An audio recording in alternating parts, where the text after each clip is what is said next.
Est-ce que toi, tu as déjà eu l'impression de grandir, de vivre avec des personnes sans forcément les connaître? Parce que moi, j'ai eu ça tout au long de ma vie avec mes parents. J'ai toujours ressenti ce sentiment-là de vivre avec des personnes qui m'ont mis au monde. Je sais qu'ils m'aiment, mais sans forcément le savoir parce qu'ils me l'ont jamais dit. Et à la fois, je trouve ça triste parce que ça sera jamais les premières personnes quand je vais avoir une galère et je vais penser à appeler. Parce que je n'ai jamais eu cette impression que j'étais en sécurité émotionnellement pour pouvoir me dire je ne me sens pas bien, j'appelle mon père. Je ne me sens pas bien, j'appelle ma mère pour en parler. Je n'ai jamais eu cet espace sécurisant pour pouvoir faire ça. J'ai toujours eu l'habitude de régler mes problèmes toute seule. En tout cas, je sais que ça m'aurait jamais traversé l'esprit d'appeler un de mes parents et de leur dire ouais, j'ai des problèmes, je vais avoir besoin de vous ou je ne sais pas comment faire dans cette situation-là. Est-ce que je peux avoir un conseil de parent? Aujourd'hui, je décide d'ouvrir la conversation sur ce sujet-là, l'éducation à l'africaine et l'impact que ça a eu dans ma propre vie. Si tu te reconnais dans ce que je viens de te dire, installe-toi, prends un petit café, prends un petit thé. Parce qu'aujourd'hui, je décide d'ouvrir la conversation sur ce sujet. Hello les copains, j'espère que vous allez bien. Bienvenue dans cette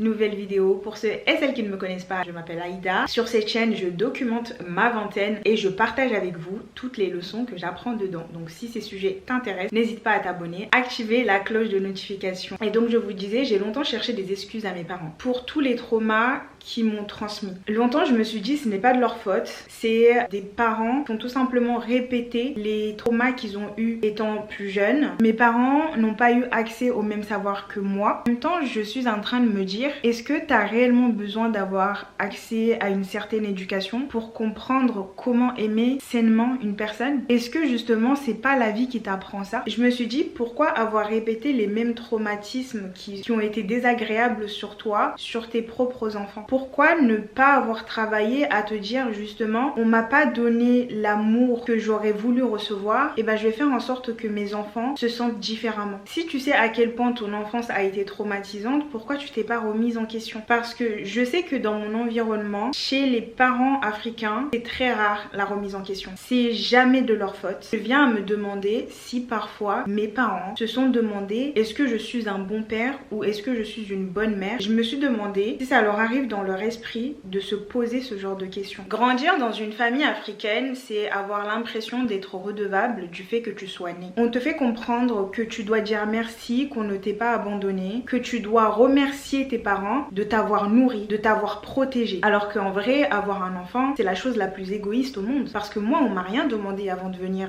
au monde. C'est toi qui as décidé de me vouloir. C'est toi qui as décidé de prendre cette responsabilité-là. Donc, pourquoi moi, je devrais être redevable de m'avoir donné ce que tu me devais? Avoir des parents africains, c'est je me suis occupée de toi, donc maintenant tu dois t'occuper de moi. Je ne dis pas que c'est une mauvaise chose de s'occuper de ses parents, pas du tout, au contraire, c'est tant mieux et c'est très encouragé dans notre religion, en islam. Mais normalement, c'est censé être un plaisir, pas censé me dire tu me dois ça. Grandir dans un foyer avec des parents africains, c'est accepter que tu es leur marionnette. On passe notre temps à culpabiliser de vouloir nous choisir parce qu'on va décevoir nos parents. Et il y a certains parents qui prennent un malin plaisir à détruire leurs enfants, à aller à l'encontre de leur bonheur. Il y a certains parents qui estiment que leurs enfants doivent être d'accord avec eux. Si tu n'es pas d'accord avec le partenaire qui t'ont choisi, c'est un problème. Si tu n'es pas d'accord avec la vie qu'ils ont décidé de te donner, c'est un problème. Grandir dans un foyer de parents africains, de moi ce que je connais, c'est des paroles dévalorisantes, de blagues. Là, je parle d'une généralité, je parle pas forcément de mes propres parents. Un enfant qu'on répète qu'il est bête toute la journée, comment vous voulez que dans un monde aussi méchant, à l'extérieur, il puisse se défendre alors que tes propres parents passent leur temps à dévaloriser cet enfant? Comment moi je suis censée fixer des limites si toi tu m'as jamais appris comment fixer des limites? Si tu me fais comprendre que je suis une moins que rien. Franchement, je ne pense pas avoir les pires parents au monde. Je pense que dans ce monde, il y a tellement pire que moi. Mais je sais que certaines limites, j'ai dû apprendre à les fixer moi-même. En fait, il y a certains sujets qu'on te laisse t'éduquer par toi-même. Alors que pourtant, c'est le rôle d'un parent. Moi, je sais qu'il y a beaucoup de croyances que j'ai dû déconstruire par moi-même. Que j'ai dû faire les recherches par moi-même pour comprendre certaines choses. Je ne connais pas mes parents et eux ne me connaissent pas. Et je pense que si je veux des enfants un jour, j'irai j'irai en thérapie avant de commencer le processus d'avoir des enfants. Parce que j'ai tellement peur de refaire cette erreur-là, de ne pas connaître mon enfant, de ne pas savoir qui il est. Qu'on a tellement créé une distance que je sois étonnée qu'on me dise des choses sur mon enfant. Ça, c'est une très très grande peur parce que moi, je sais que mes parents ne me connaissent pas, je ne les connais pas, je ne connais pas leur enfance.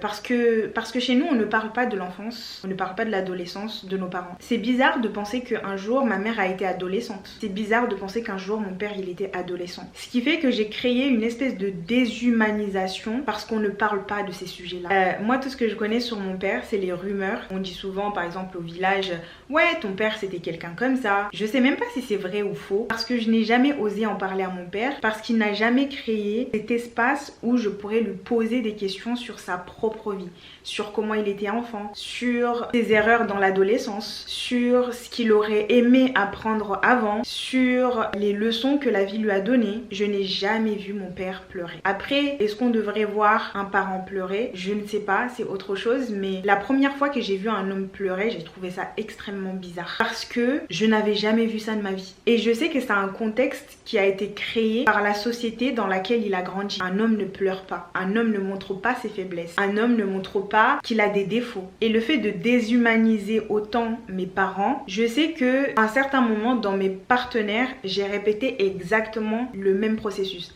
C'est-à-dire que je les ai déshumanisés. Je partais du principe que vu que je n'ai jamais vu mon père pleurer, vu que je ne l'ai jamais vu faible, vu que je ne connais pas qu'il a des défauts, et ben un homme pour moi il n'a pas à avoir des défauts et c'est très toxique. Ma mère elle en parle un petit peu de son enfance, elle parle aussi beaucoup de ses regrets qu'elle aurait fait différemment et je sais qu'il y a beaucoup de choses justement j'ai appris par ces regrets que je ne voudrais pas répéter et je me dis mais c'est trop dommage parce que je pense que s'ils parlaient beaucoup plus de leur enfance, beaucoup plus de leur adolescence, de leur vie de jeune adulte, on aurait appris beaucoup plus vite et peut-être qu'on aurait évité certaines erreurs. Quand ma mère parle de certaines de ces erreurs, j'ai pas envie de les refaire parce que je vois déjà les conséquences et l'amertume que ça a sur elle. Je sais pas si vous arrivez à comprendre ce que je vais dire. Donc forcément, j'ai pas envie de répéter ça parce que je sais là où je vais me retrouver. En 2020, il y a eu un énorme bouleversement dans ma famille, des secrets familiaux qui ont éclaté, qui fait que j'ai un peu plus découvert ma mère à ce moment-là et je vous jure que j'étais choquée. J'étais choquée parce que pour la première fois, j'arrivais à humaniser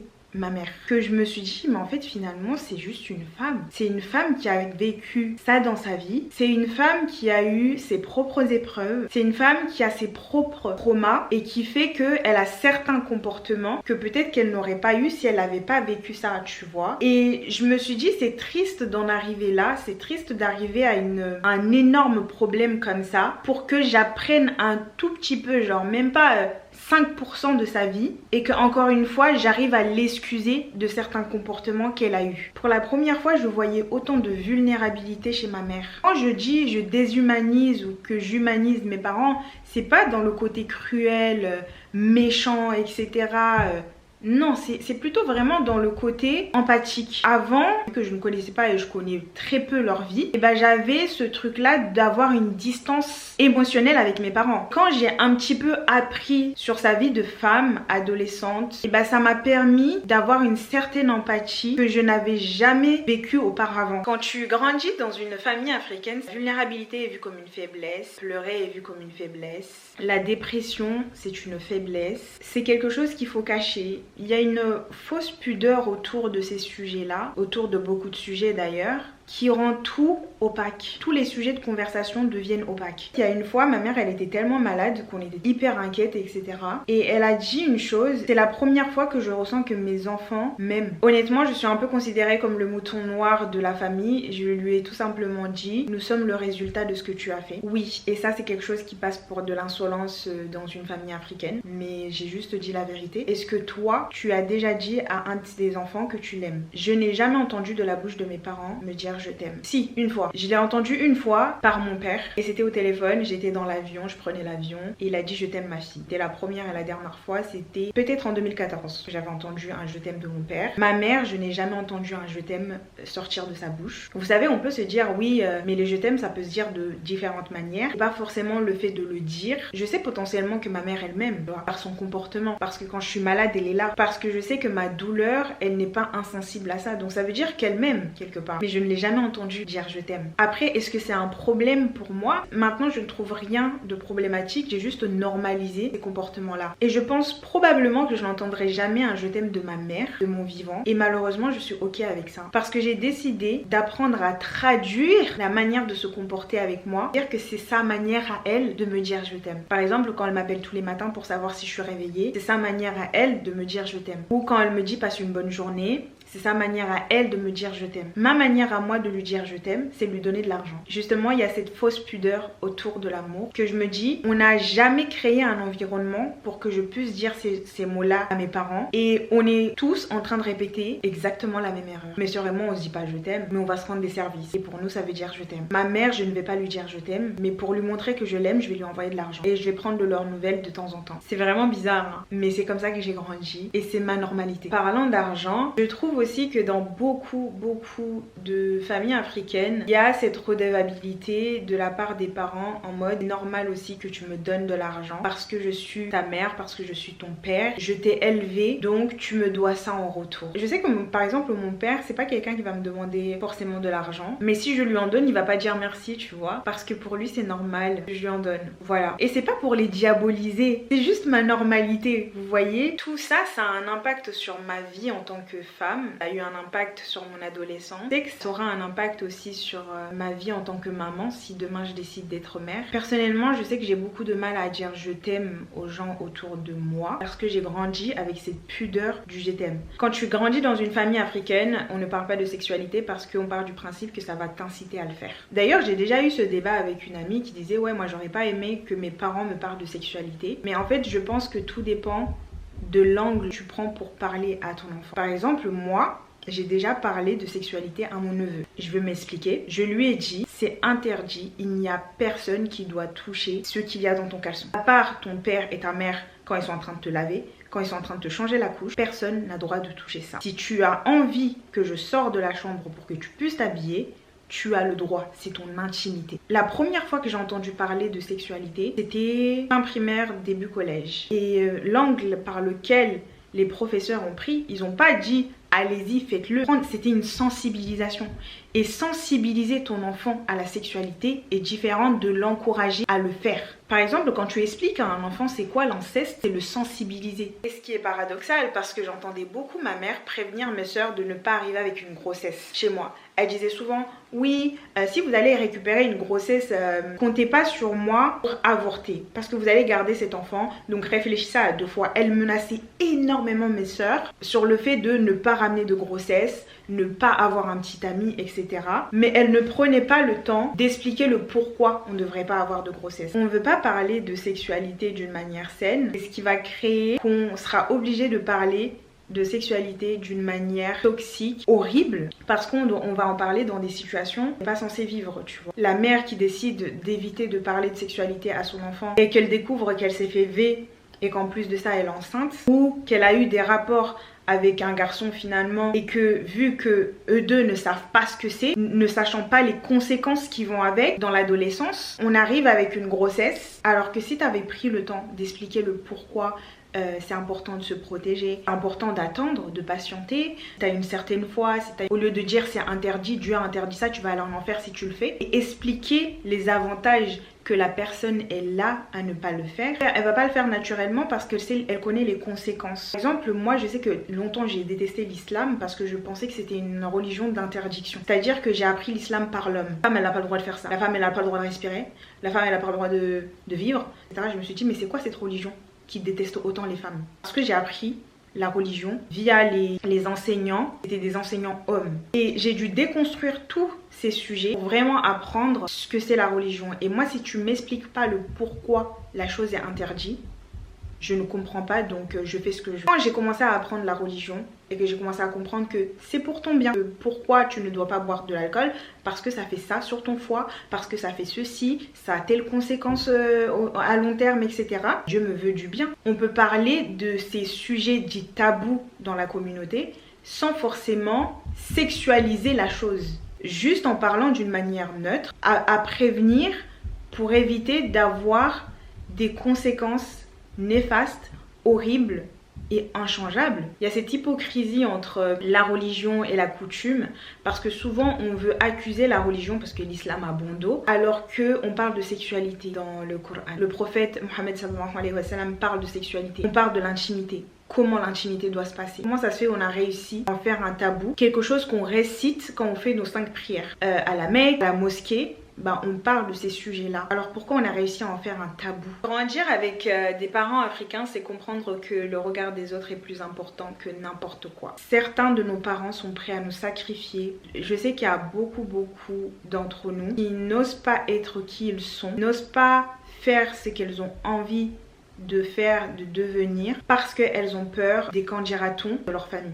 Ce qui est bien avec notre génération, c'est qu'on essaye de couper ce lien de trauma transgénérationnel, parce qu'il n'y a rien de beau dans la misère, parce qu'il n'y a rien de bien à continuer à faire les mêmes erreurs. C'est un peu le chien qui se mord la queue. Je sais que mettre des mots sur mes mots, ça me fait du bien. Bref, tout ça pour vous dire que je ne suis pas allée en profondeur en vous donnant des exemples spécifiques, parce que ça ne concerne pas que moi, ça concerne aussi mes parents. J'ai pas forcément envie, sans leur autorisation, de venir étaler ça sur les réseaux sociaux. Je pense que les gens qui ont vécu ça, je pense que les gens qui ont grandi avec ce genre de parents, vous allez totalement comprendre mon discours sans forcément que je sois spécifique dans mes propos. Mais je sais qu'en vous en parlant, je sais qu'en ouvrant la discussion, en ouvrant le débat, j'aurai d'autres opinions sur le sujet. Peut-être que vous allez me faire grandir également, peut-être que moi-même je vous fais grandir, et on va pousser la réflexion un peu plus loin.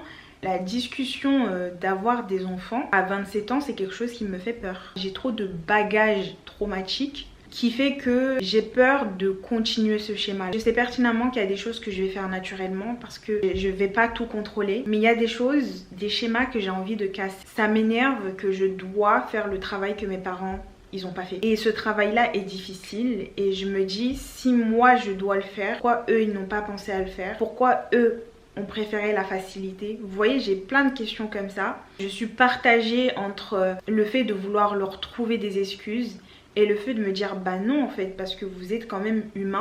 Normalement on est censé apprendre de ses erreurs, de regarder notre passé et justement vouloir l'améliorer, tu vois. Si que j'ai décidé de faire la paix avec, c'est le fait que j'aurai jamais d'excuses de la part de mes parents. Je l'ai accepté. Et moi de mon côté, je sais que je demande quand même assez souvent pardon à ma mère pour des choses que j'ai fait qui auraient pu lui blesser, ou des choses que j'aurais dit qui auraient pu lui blesser, que je n'ai pas fait exprès ou que j'ai fait exprès, tu vois. Il y a aussi certains combats, j'ai décidé d'arrêter de les mener, de vouloir les mener. Par exemple, avec mon père, on va jamais parler de garçons, on va toujours parler d'entrepreneuriat, de business, de géopolitique, mais on va pas se demander est-ce que tu vas bien réellement, sincèrement.